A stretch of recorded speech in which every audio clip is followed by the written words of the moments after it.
Un cheval qui ne cabre plus, un losange qui marbre un taureau et la livraison de la pluie effectuée par Chronopost qui n'arrive jamais. Finalement, il y a pas mal de choses à dire sur ce Grand Prix qui a été, encore une fois, un petit peu uneventful, comme disent les Britanniques. Salut tout le monde, bienvenue dans le Fast 5, 5 réactions sur le Grand Prix de Belgique 2020. C'est parti. Première réaction, on va parler de Valtteri Bottas. Eh oui, une fois n'est pas coutume, pas forcément pour les raisons que vous pensez, mais plus par son bon départ. Eh oui, pour une fois qu'il prend un bon départ, c'est plutôt peut-être Lewis Hamilton qui a pas pris un très bon départ sur ce Grand Prix de Belgique. Pas la meilleure impulsion, bon il est toujours à l'intérieur à la source, mais au moment de remettre les gaz en sortie de premier virage, l'arrière qui commence à glisser beaucoup, Bottas qui se dit ah tiens je vais pouvoir peut-être le passer, et il essaie, en fait le problème c'est que Lewis Hamilton il se met un petit peu au milieu de la piste, il se met un petit peu à gauche pour essayer de coincer Valtteri Bottas.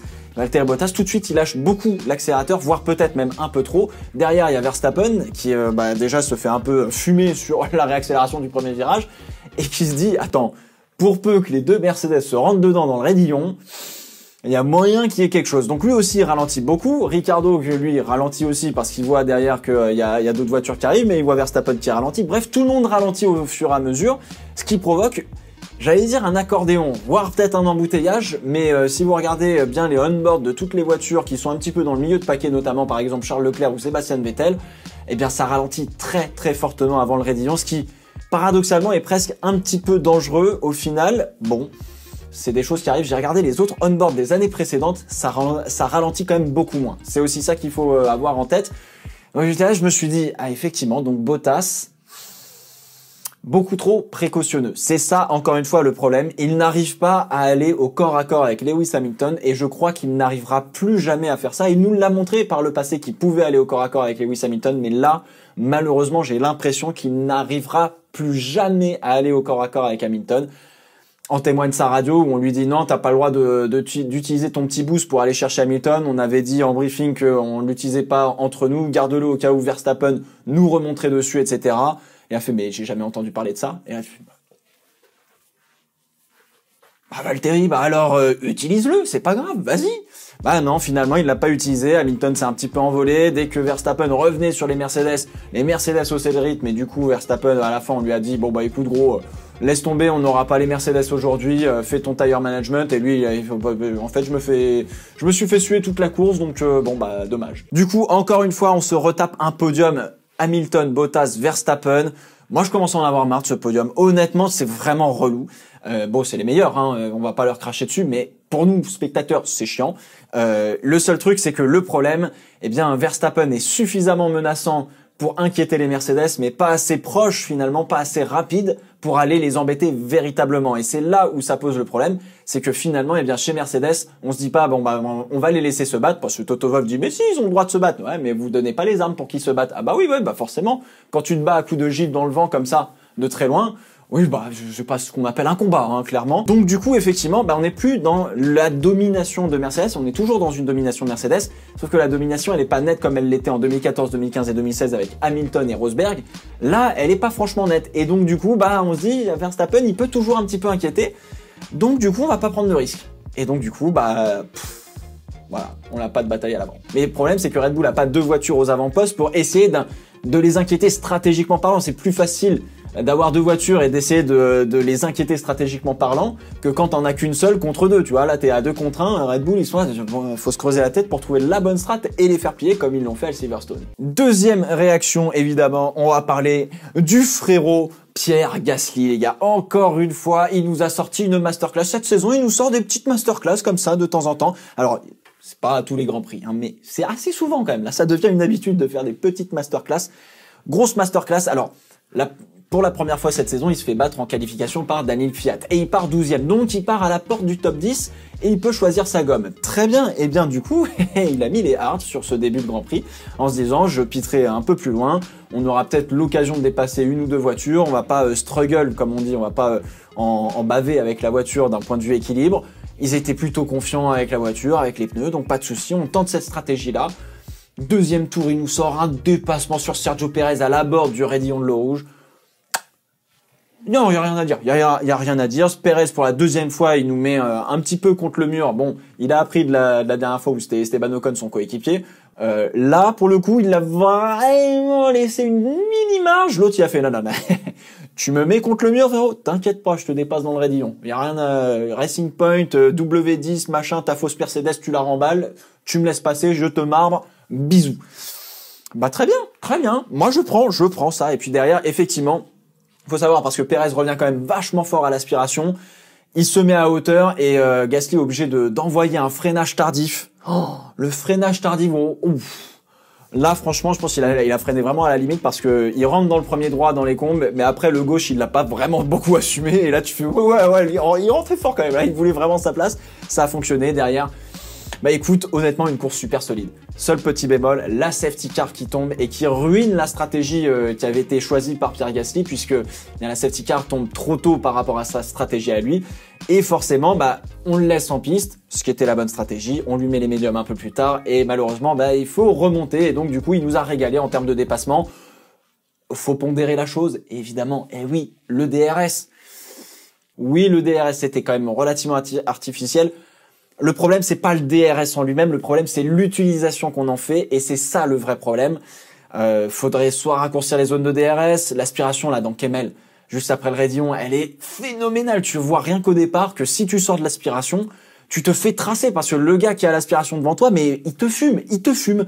Donc effectivement, bah écoute, le DRS artificiel là-dessus, mais dans l'ensemble, c'est pas une mauvaise chose si on le met sur d'autres portions peut-être de ligne droite un peu plus courtes ou si on réduit cette zone de DRS pour faire en sorte que on rapproche les combats et que les combats soient pas perdus d'avance par le mec qui est devant et qui se fait dépasser quoi. Troisième réaction, on va parler évidemment de cette voiture et de cette écurie française qui est Renault. Oui, bah il manque un petit bout d'aileron, ouais, mais c'est pas grave.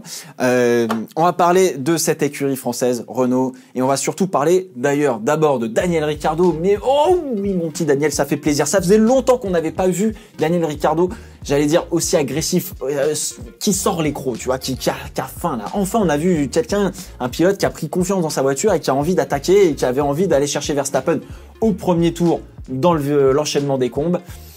C'est là où tu te dis, là Ricciardo il voulait tenter quelque chose et c'est là où tu vois très nettement la différence et le progrès qui reste à faire à Renault en termes d'aérodynamique. Parce que Verstappen, eh bien, il a un appui phénoménal, il peut faire ce qu'il veut avec sa voiture, alors que Ricciardo, tu sens qu'il y a beaucoup moins d'appui sur la Renault, et t'es là, tu te dis, ah, c'est vrai qu'il manque encore un peu d'appui sur la Renault pour qu'il aille justement chercher Max Verstappen sur ce premier tour. Mais dans l'ensemble, la course a été vraiment très bien menée pour Renault. Ils ont fait le double arrêt au stand pour Esteban et pour Daniel Ricciardo. Esteban qui avait dépassé à la source au premier tour, justement, eh bien, Alexander Albon, excusez-moi, qui ont d'ailleurs manqué de s'accrocher, hein, parce que Albon a patiné savagement, on va dire, et ça s'est joué au millimètre près. Mais Esteban Ocon, du coup, ressort derrière Alexander Albon, un peu du mal à remonter, etc. Il fait une première tentative sur Alexander Albon, pas suffisant pour le dépasser. Il attend patiemment, il recharge ses batteries, et dans le dernier tour, il appuie sur le bouton overtake avant de passer le raidillon. Et alors là, il le fume. Il a fumé, il a marbré le taureau rouge. Il a marbré Albon, qui pouvait absolument rien faire. Le DRS, fouah, bisous. Le bon gros yes à la radio une fois qu'il avait passé Albon. Dernier tour de course, 4 et 5, avec le meilleur tour pour Daniel Ricciardo. La Renault, le moteur Renault est phénoménal. Le châssis est bon, il manque juste de l'aéro. Là, on se croirait dans My Team, mon pote.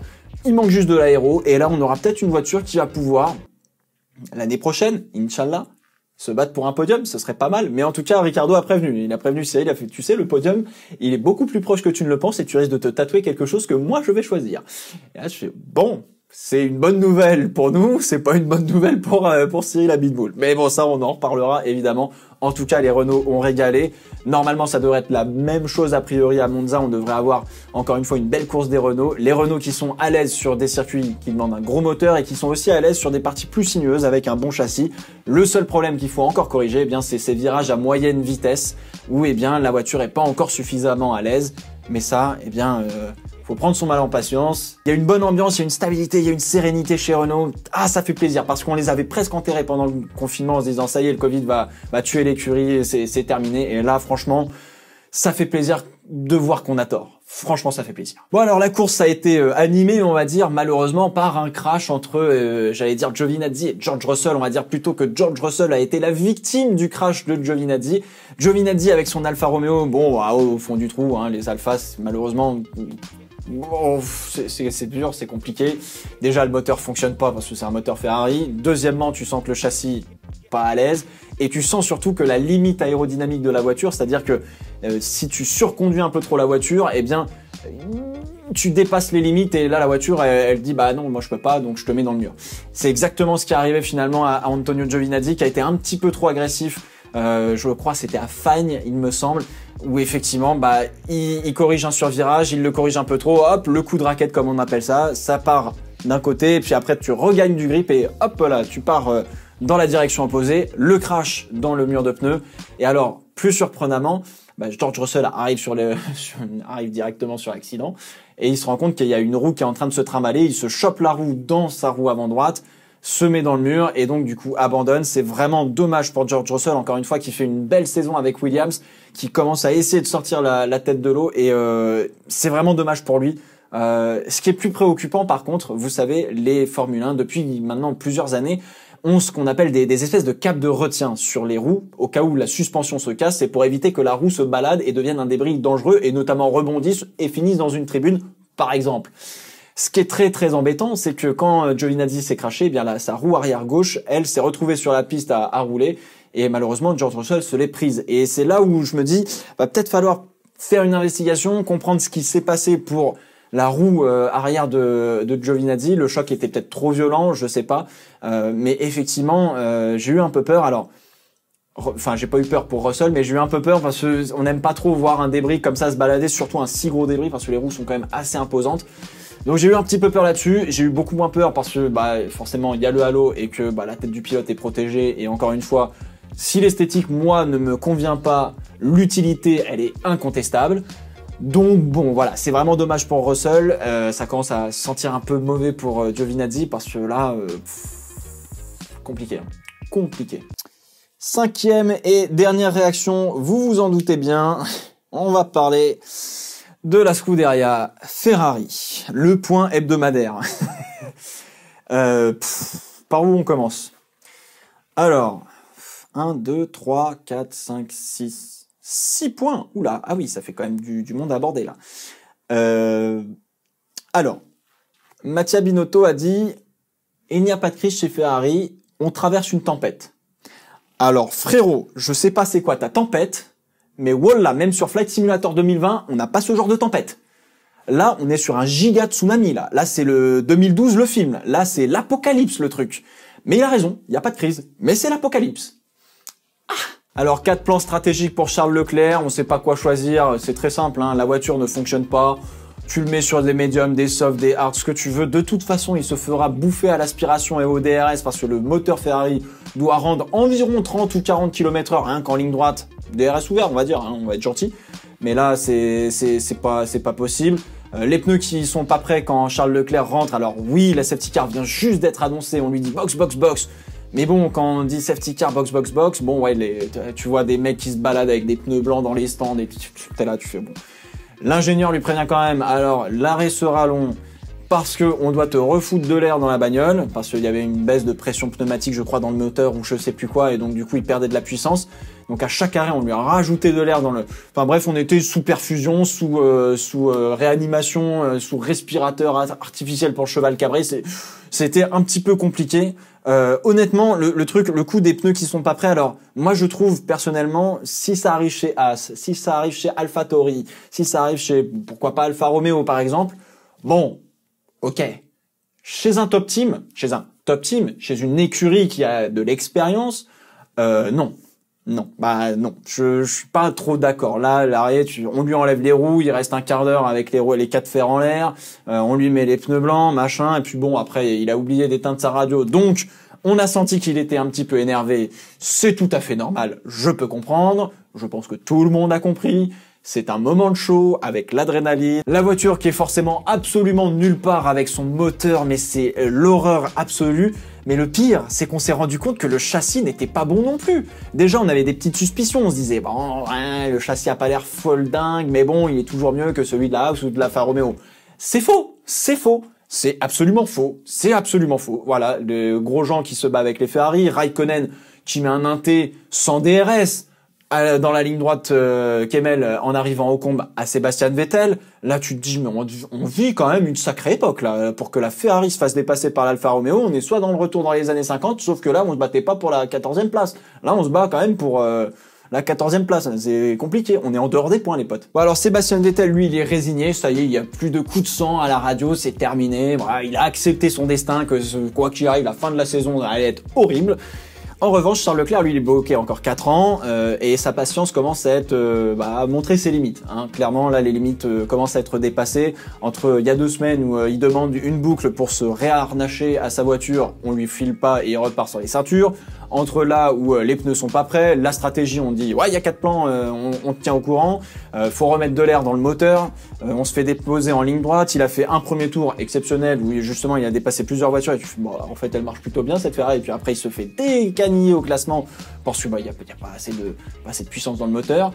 C'est le moment pour Charles Leclerc d'endosser pleinement ce rôle de numéro 1 sur la piste, mais aussi d'endosser ce rôle de numéro 1 et de leader de l'équipe.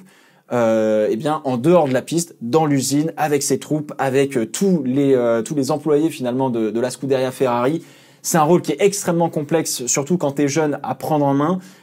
Faut être digne d'un Lewis Hamilton, d'un Michael Schumacher, d'un Ayrton Senna, de ce que vous voulez. Mais là, il y a un comble. Il faut effectivement une grande figure qui arrive, humainement parlant, à recanaliser l'énergie dans cette équipe et à dire non, maintenant on se met au travail, on va faire ceci, cela, ça, parce que jusqu'à présent, nous, en tant que spectateurs, ce qu'on voit, c'est que la frustration, elle éclate, non pas parce que si, bon, sa voiture est loin et que le moteur fonctionne pas, mais aussi parce que moi en tout cas, j'ai cette impression que ils portent l'écurie à bout de bras, mais que derrière les mecs, t'as l'impression, j'allais dire, ils s'en tapent. Non, mais t'as l'impression ils suivent pas, quoi. Les gars ne suivent pas.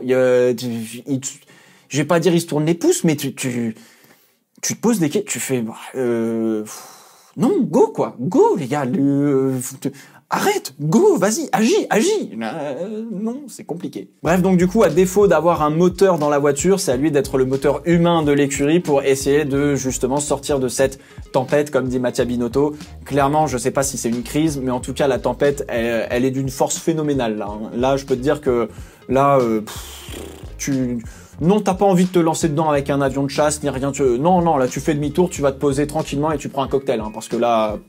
Bon, allez, 2 petits bonus, évidemment. Je vais vous parler forcément de la victoire d'un de mes chouchous en Formule 2, qui s'appelle Yuki Tsunoda, un pilote japonais de la filière Red Bull, qui, je l'espère, parce qu'il a montré des très belles choses, je sais pas s'il aura encore le niveau pour aller remplacer, peut-être pourquoi pas, Daniil Kvyat chez AlphaTauri. Mais en tout cas, il a montré une course phénoménale face à Nikita Mazepin en Formule 2, en Feature Race. Il a réussi quand même à envoyer des beaux dépassements. Alors il y a quand même litige, on va dire, sur le dépassement sur les défenses notamment de Nikita Mazepin et sur le dépassement ou non, parce que du coup il l'a pas vraiment dépassé de Tsunoda. On a eu un beau petit début de rivalité entre Tsunoda et Mazepin dans le parc fermé où justement l'autre il a fait valdinguer la pancarte numéro 2. Enfin bref, c'était assez beau à voir. Vous inquiétez pas, je vais vous faire une petite vidéo sur l'attaque défense parce que ça, je pense que c'est quelque chose qui doit être couvert à un moment donné ou à un autre. Mais j'étais vraiment très content pour Yuki Tsunoda qui portait en très très grande admiration Antoine Hubert, notamment par sa combativité. Et ça, la combativité chez les Japonais, c'est quelque chose d'extrêmement important. C'est pour ça que j'aime beaucoup tous les pilotes japonais. Guan Yu Zhou n'a pas déçu, un petit podium, on prend évidemment, et le double podium, je crois, de Michael Schumacher. Mick Schumacher, excusez-moi. Double podium de Mick Schumacher. Bon, en vrai, la F2, on a été comblé, ça c'est pas un problème. Et un petit big up, comme d'habitude, à Théo Pourchaire qui signe encore une fois un podium. 4e podium, je crois, cette saison à Spa-Francorchamps. Il a eu un petit peu plus de mal en sprint race parce que des grosses dégradations des pneus. Il avait fait pas mal de beaux dépassements. Il a été très intelligent tout au long de sa course.